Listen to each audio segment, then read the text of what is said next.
Sebelum memasuki puncak perayaan, para pimpinan memaparkan capaian hingga target Sekolah Islam Adhirah, lewat konferensi pers di Parawan Skafi Kolam Renang Sekolah Islam Adhirah Bukit Baruga.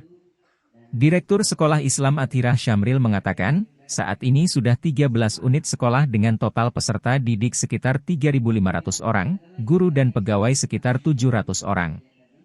Jika dihitung sejak awal meluluskan diperkirakan jumlah alumni sudah mencapai 30 ribuan orang. Di mana alumni telah tersebar di berbagai kota bahkan negara. Juga berkiprah pada berbagai profesi, swasta, pemerintah dan wirausaha. Beberapa bupati juga alumni Adhirah seperti Bupati Goa dan Pangkep sekarang. Juga anggota DPRD, kepala dinas dan lainnya.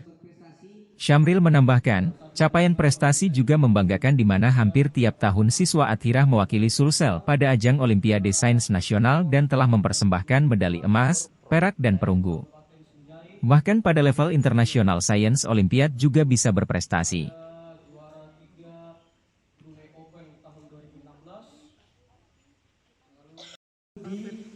Diseleksi. Yang lulus seleksi itulah nanti yang kita akan bimbing secara intensif melalui tim Olimpiade TOSA itu.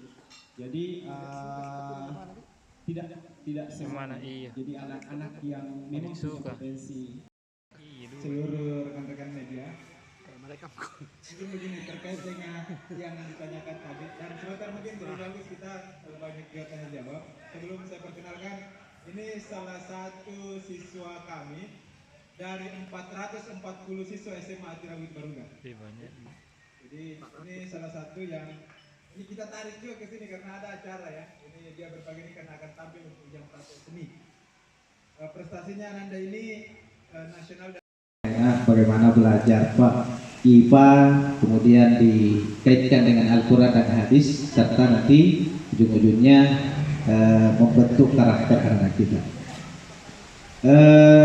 Tentang karakter anak kita, khususnya perilaku dan lainnya, kalau khususnya di SMP, mulai dari datangnya sampai pulangnya, mulai dari awal kita mengaji, kita sedang diperbaiki.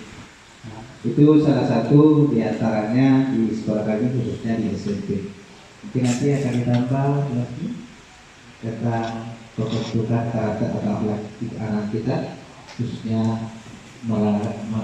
sekarang menghadirkan lokal menjadi Indonesia.